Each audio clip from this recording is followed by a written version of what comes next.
Dans les années 80, aux États-Unis, la violence et le taux de criminalité sont devenus si inquiétants qu'un véritable climat d'insécurité s'est installé. Aucune ville n'est à l'abri d'un tueur en série.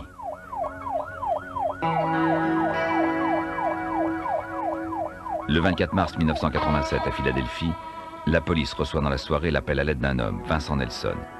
Sa petite amie vient de réapparaître après plus de 5 mois d'absence.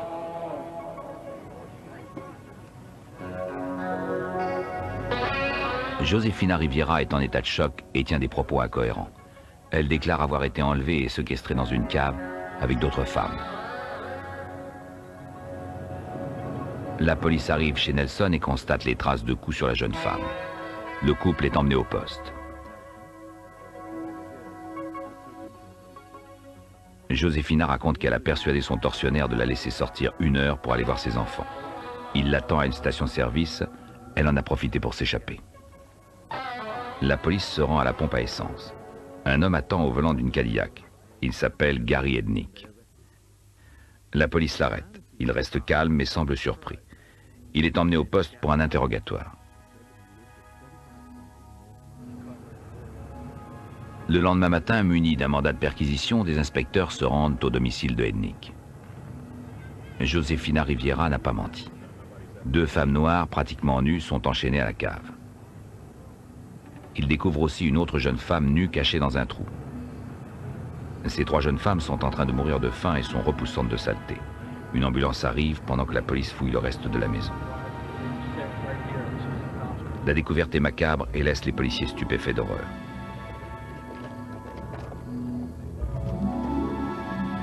En effet, ils ont trouvé des restes humains dans la cuisine, un bras dans le frigo et une côte dans une poêle. Le porte-parole de la police doit garder tout son sang-froid pour annoncer leur sinistre découverte. Nous avons trouvé, semble-t-il, des restes humains, un bras, peut-être un genou. Nous n'en sommes pas encore certains, nous allons faire des analyses pour les identifier. Josefina Riviera raconte alors l'horrible calvaire que lui a fait subir Gary Ednick. Cette prostituée opérait dans les bas quartiers de Philadelphie. Dans la soirée du 26 novembre 1986, elle s'était rendue chez un homme assez grand et au visage basané. Il portait une barbe. Ils ont eu des rapports sexuels. Quand elle a voulu partir, il s'est jeté sur elle, puis l'a attachée avec des menottes. Il l'a entraînée à la cave et l'a enchaînée à l'une des canalisations qui traversaient le plafond. Dans les mois qui suivirent, Ednick enleva 5 autres jeunes femmes toutes noires. Le 29 novembre, il kidnappa une amie de Josefina, Sandra Lindsay. Le 22 décembre, Lisa Thomas, 19 ans. Le 1er janvier 1987, Deborah Dudley, 23 ans. Le 18 janvier, Jacqueline Haskins, une prostituée de 18 ans. Et Agnès Adams, le 23 mars 1987, un jour avant que Josefina ne s'échappe.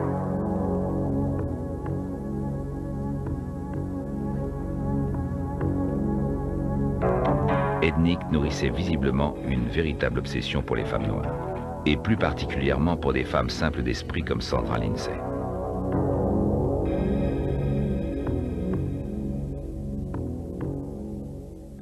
Sandra souffrait de quelques handicaps. Elle parlait avec difficulté et avait du mal à marcher. Elle avait aussi un léger handicap mental.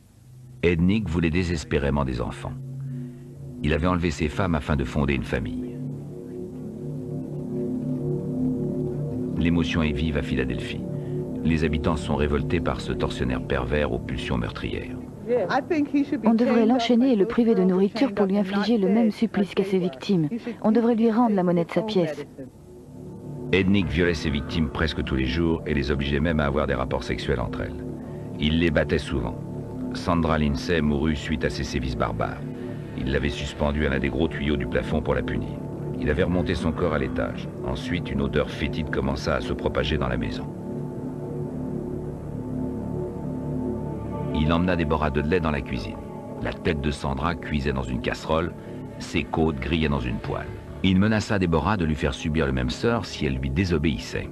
L'odeur nauséabonde de chair brûlée s'était répandue dans le quartier.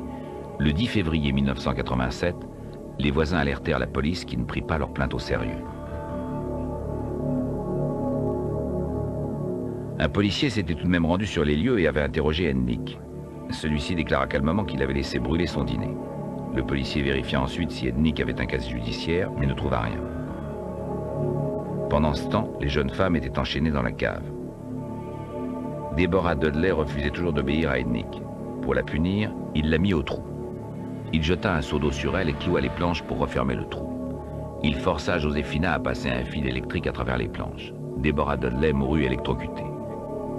Il obligea Joséphina Riviera à signer une confession dans laquelle elle avouait avoir participé au meurtre de Deborah.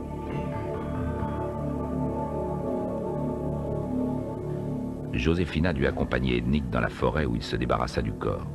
Grâce à cette confession, Ednick pensait l'avoir totalement sous son pouvoir et lui laissa un peu plus de liberté. Elle en profita pour s'échapper.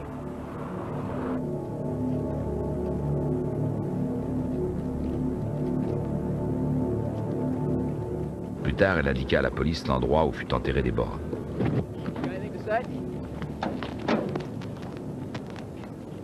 Gary Ednick est né le 21 novembre 1943 à Cleveland. Ses parents s'étaient séparés lorsqu'il était encore tout petit, peu après la naissance de son frère. Les deux enfants furent d'abord confiés à leur mère. Lorsque Gary eut 6 ans, lui et son frère allèrent vivre chez leur père qui s'était remarié. Cet homme autoritaire leur imposait une discipline de fer et les humiliait très souvent en public. Un jour, Gary se blessa à la tête en tombant d'un arbre. Cette chute lui avait légèrement déformé le sommet du crâne. À cause de ça, ses camarades d'école se moquaient souvent de lui. Adolescent, il éprouva une grande fascination pour la vie militaire et s'engagea dans l'armée à l'âge de 18 ans. Mais peu après, il dut être soigné pour des troubles psychologiques. Il fut finalement déclaré inapte et renvoyé à la vie civile avec une pension d'invalidité de 10 000 francs par mois. De 1962 à 1984, il fut admis plus d'une vingtaine de fois en hôpital psychiatrique.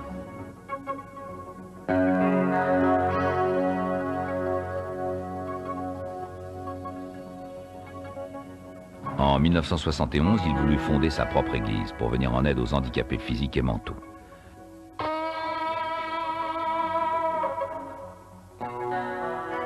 Malgré ses lourds antécédents, les autorités lui donnèrent l'autorisation de créer l'église des ministres de Dieu. Il se nomma évêque et ordonna son frère Terry prêtre. Il réunit autour de lui une assemblée de fidèles issus de la communauté noire, des femmes pour la plupart, souvent handicapées physiques et mentales. Malgré ses troubles psychologiques, Ednick est un homme d'une grande intelligence et un spéculateur adroit. En 1975, il avait investi 1 500 $ en bourse. 10 ans plus tard, son compte s'élevait à plus d'1 million $.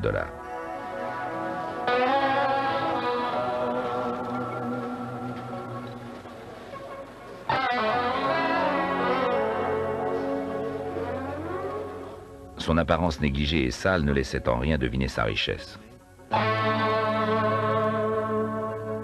Peu après son arrestation, on découvre que Ednick a déjà un casier judiciaire. Le jeune policier, venu l'interroger à son domicile lors des plaintes déposées par les voisins, avait mal orthographié son nom. En 1980, Ednick est déjà condamné à 3 ans de prison pour agression sexuelle et tentative d'enlèvement.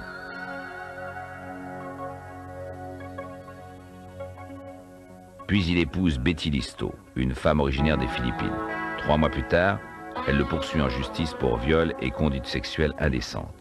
Les poursuites sont abandonnées car elle ne vient pas témoigner au tribunal.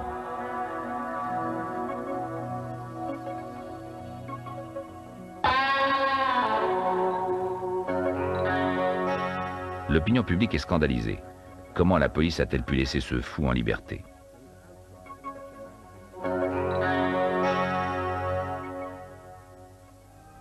Mais il était impossible pour la police et les psychiatres de rassembler tous les éléments de ce dossier complexe et d'établir un lien entre les disparitions et Ednick lui-même.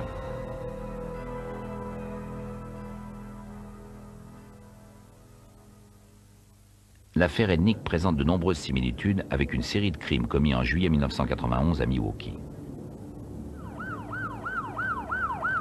L'appel au secours de Tracy Edwards devait mener la police à résoudre enfin une terrible affaire criminelle. Edwards, un jeune noir de 32 ans, se promenait dans un centre commercial avec des amis, quand un grand blond au physique agréable les a abordés. Il les a invités à venir à une fête chez lui. Edwards monte dans un taxi avec l'inconnu. Ses amis doivent le rejoindre plus tard. Mais ce qu'ignore Edwards, c'est que l'homme leur a donné une fausse adresse. Arrivé au domicile de l'inconnu, Edwards commence à s'inquiéter. Ses amis n'arrivent pas. Il veut alors partir, mais l'homme le menace avec un couteau. Il lui ordonne de se déshabiller, prétendant vouloir le photographier nu. Il menace Edwards de le tuer et de lui manger le cœur si le jeune homme ne s'exécute pas. Alors que l'homme s'apprête à prendre son appareil photo, Edwards lui assène un coup de poing et se précipite vers la porte. Dans la rue, il arrête une voiture de police et conduit les agents au domicile de son agresseur. Dans un premier temps, l'homme ouvre sa porte à la police avec beaucoup de calme. Mais lorsque les agents lui demandent des explications, il perd tout contrôle.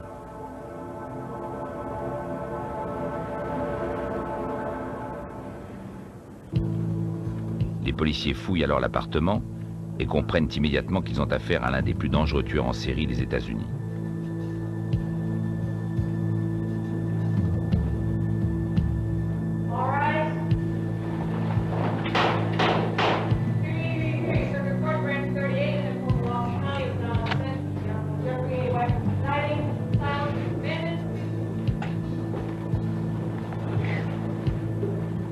L'homme que la police a arrêté se nomme Jeffrey Dahmer.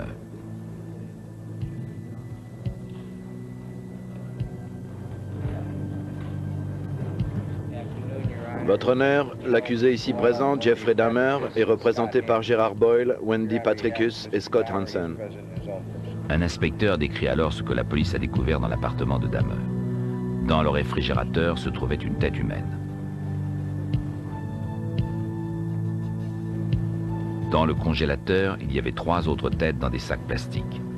On trouva aussi 3 crânes dans un meuble de rangement, 2 autres dans une marmite et 2 dans une boîte.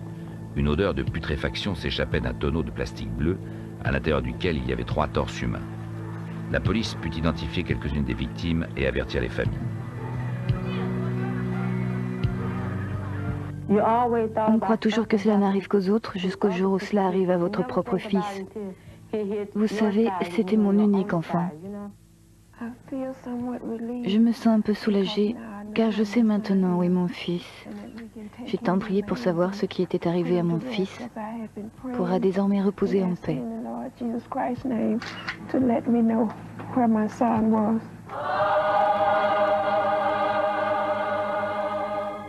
La police retrouve les restes humains de 11 victimes.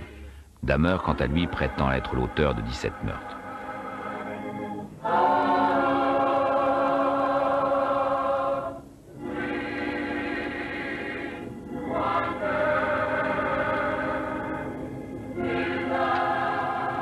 Lors des audiences préliminaires, Jeffrey Dahmer est impassible. L'émotion est vive parmi les familles des victimes. Dahmer semble pourtant capable de comprendre la gravité des chefs d'accusation qui pèsent sur lui. Vous êtes reconnu coupable d'homicide volontaire au 1er degré.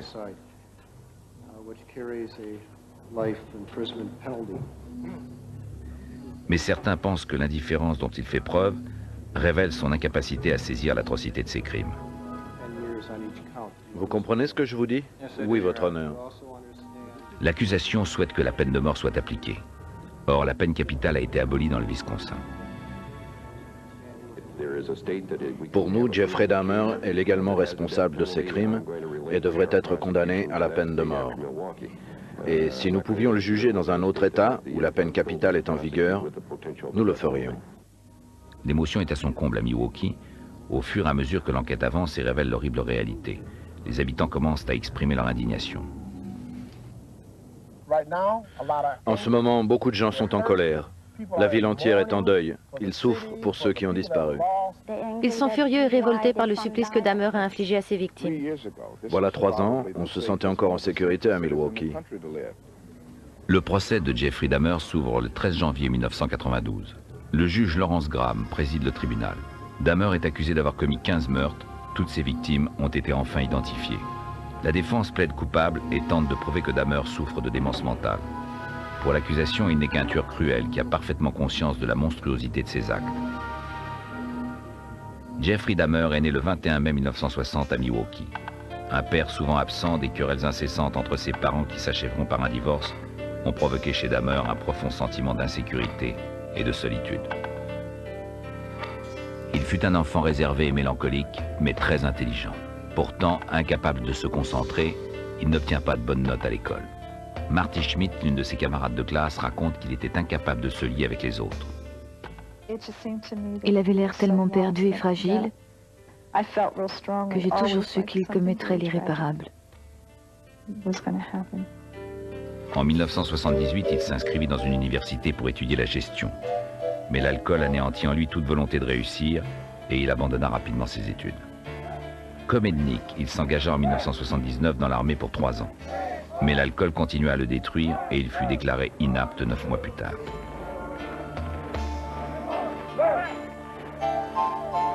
Il avoua avoir commis son premier meurtre à l'âge de 18 ans. À l'époque, ses parents étaient en instance de divorce.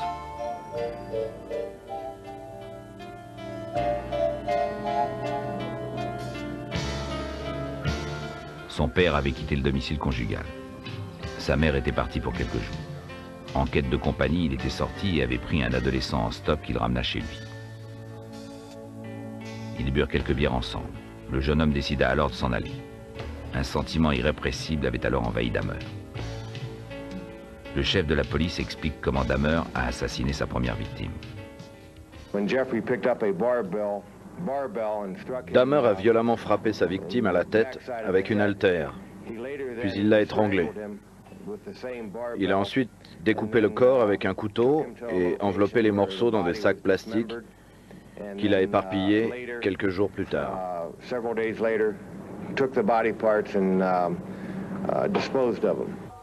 Il fut difficile pour la police d'identifier la première victime, car on ne retrouva que des fragments d'os. Dahmer ne se souvenait pas du nom du jeune autostoppeur. Il fallut que la police lui montre des photos d'adolescents disparus à cette époque pour qu'il l'identifie.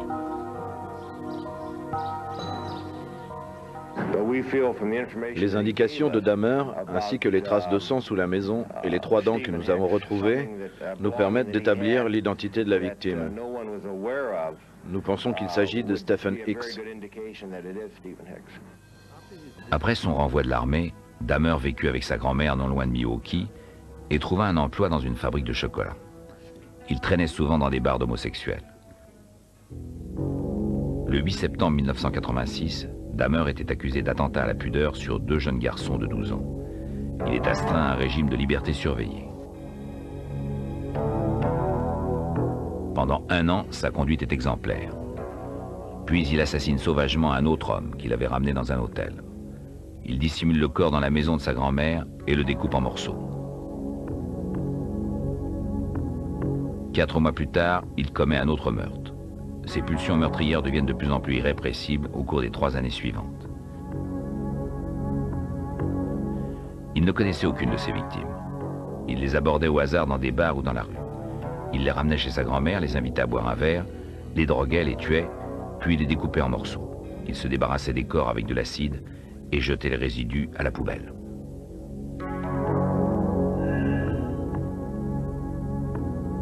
Sa grand-mère se demandait d'où venait cette odeur de putréfaction qui régnait dans la maison. Dahmer dut prendre un appartement. Plus rien ne l'empêchait désormais de donner libre cours à ses pulsions morbides. Dans son appartement, la police ne retrouva que peu de nourriture. Dahmer mangeait les corps de ses victimes. 3 ans avant son arrestation définitive, Dahmer avait échappé de peu à la police. Le 26 septembre 1988, Kaysen Sintason-Fawn, 13 ans, réussit à s'enfuir. Dahmer est arrêté et reconnu coupable d'agression sexuelle, puis remis en liberté provisoire. Il doit subir des tests psychiatriques avant de passer en jugement. Le père de Dahmer assiste au procès et réclame, tout comme l'accusation, une peine de prison. Mais Dahmer paraît sincèrement désolé et désireux de se faire soigner. Il est remis en liberté surveillée, à condition qu'il reçoive un traitement psychiatrique.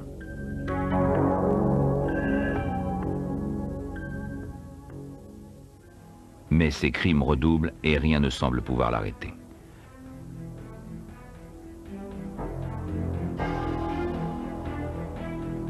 Deux mois avant l'arrestation définitive de Dahmer, un jeune Asiatique réussit à s'échapper. Ivre, nu et terrifié, il demande aux passants d'appeler la police. Il s'agit du frère aîné de Kaysen Sintason-Fawn.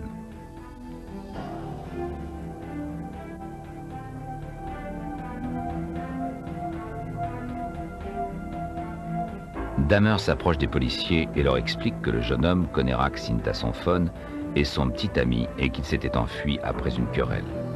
La police le laisse ramener l'adolescent et Dahmer l'assassine. Une femme croit avoir vu quelque chose d'anormal. Elle appelle la police pour qu'on vérifie que le garçon va bien. Mais la police ne semble pas s'en préoccuper. On s'en occupe, madame. Vous en êtes sûr?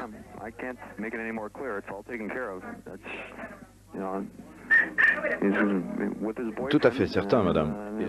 Il est reparti avec son petit ami dans son appartement. Oui, mais je veux dire, si c'était un enfant, êtes-vous sûr que c'est un adulte? Madame, laissez-moi vous expliquer. On s'en est occupé, je ne peux rien vous dire d'autre. Après la diffusion de cet enregistrement, la police fut sévèrement mise en cause. Pourquoi n'avait-on pas pris en considération l'appel au secours du jeune garçon? Était-ce parce qu'il était asiatique? L'enquête a prouvé que les policiers qui ont reçu l'appel ont commis une négligence. Ils auraient dû vérifier que le garçon allait bien. Les 3 policiers furent suspendus.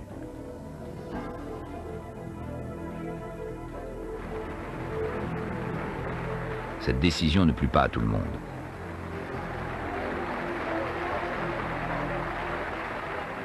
Ils ont fait leur devoir et l'ont bien fait. Nous devons leur montrer que nous sommes de leur côté. D'autres voyaient dans cette négligence une manifestation évidente de racisme. Si cela avait été un noir qui tuait des blancs, la police aurait été sûrement plus efficace.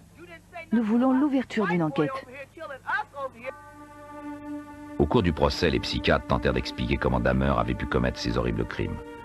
L'une des hypothèses avancées suggérait que Dahmer, tout comme Ednick, tuait ses victimes pour qu'elles ne le quittent pas.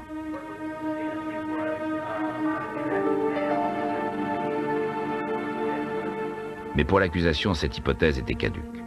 En effet, la peur de la solitude ne peut expliquer des pratiques cannibales.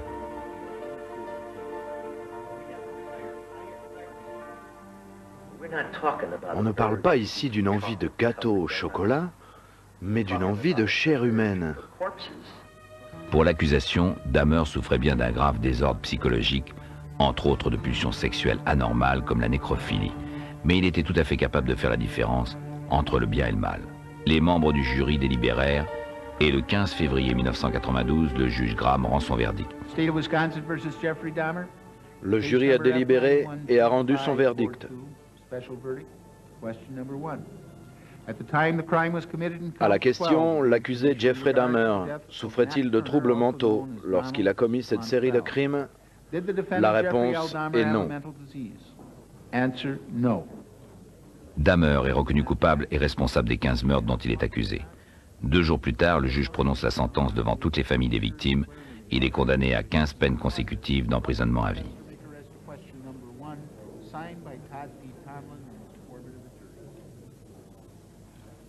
À l'issue du procès, Dahmer déclara qu'il n'avait pas la moindre idée des raisons qui l'avaient poussé à commettre des actes aussi ignobles.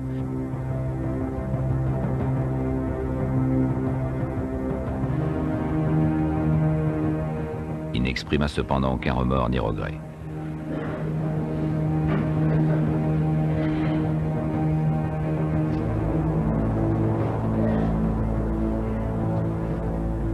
Dahmer purgea 2 ans de prison avant d'être assassiné par un autre prisonnier.